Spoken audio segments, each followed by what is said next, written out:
LEGO Bricklink Designer Program has once again knocked it out of the park with their new series of sets. These 5 new sets will be available for pre-order come February 4th. Out of the 5 new sets, my favorite is the Siege Encampment for how unique it is compared to what we usually get for LEGO Castle. Today we're going to look over that set and talk about it, and then also determine whether or not you should pre-order the set on day 1. Before we get into that though, make sure you guys go down below, leave a like, and subscribe to the channel. And now let's dive into this set. Starting off, let's talk about how great this set really is. It comes with 2,598 pieces and 11 stickers. The set also comes with 18 minifigures, which is great, and it's going to retail for $229.99, which I think is honestly a very fair price. But now with all the details out of the way, let's get into the set itself. So overall, the amount of little side builds included with this is honestly great.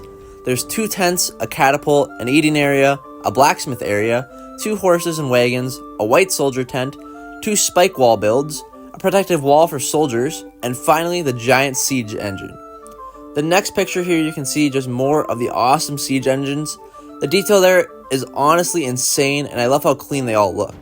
I think the roof parts used on the siege ladder makes it look super good.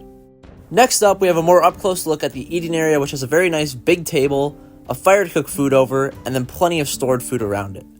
The green tiled off build looks to be some kind of like a herbalist area to give medicine to soldiers if they are in need.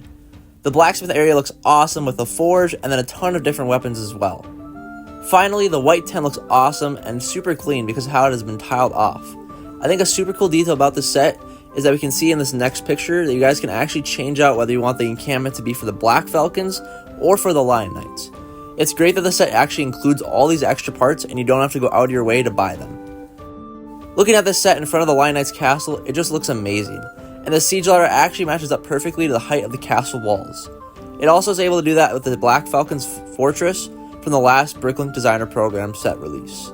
Now that I've shown you guys everything included in this set, let's talk about if this is a day 1 buy and how you're even able to buy one of these sets. Now, in deciding whether or not you want to buy this set, you gotta ask yourself a few questions. Am I a LEGO Castle fan? Am I willing and able to spend $230 on this set? And finally, and I think this might be the most important question, is to ask yourself, am I willing to wait 4 to 6 months to receive my set? Because as I said in the intro, these are only pre-orders. But the problem with this is you have to decide whether you're going to buy one right away or be okay missing out, because these things sell out extremely fast. Some of the less popular ones last up to a week, pre-order wise, but castle ones tend to only last about 24 hours. LEGO and Bricklink make a select amount of these sets and that's it. They get put into production once and then they are gone. Then you are faced with the steep aftermarket prices and nobody wants to have to pay double the set value right when it comes out. So I'd say that if you're able and say yes to all 3 of these questions, then you should definitely go ahead and pick up this set once you can pre-order it come February 4th. But if you're not a super big castle fan or just don't want to have to wait that long for the set, then maybe this isn't the best buy for you. With that being said, I think this is going to be a definite pickup for me. I just love the theme of the set so much, but I'd love to hear from you guys and your thoughts and plans for buying the set down below in the comments. And if you haven't already, make sure to leave a like and subscribe to the channel.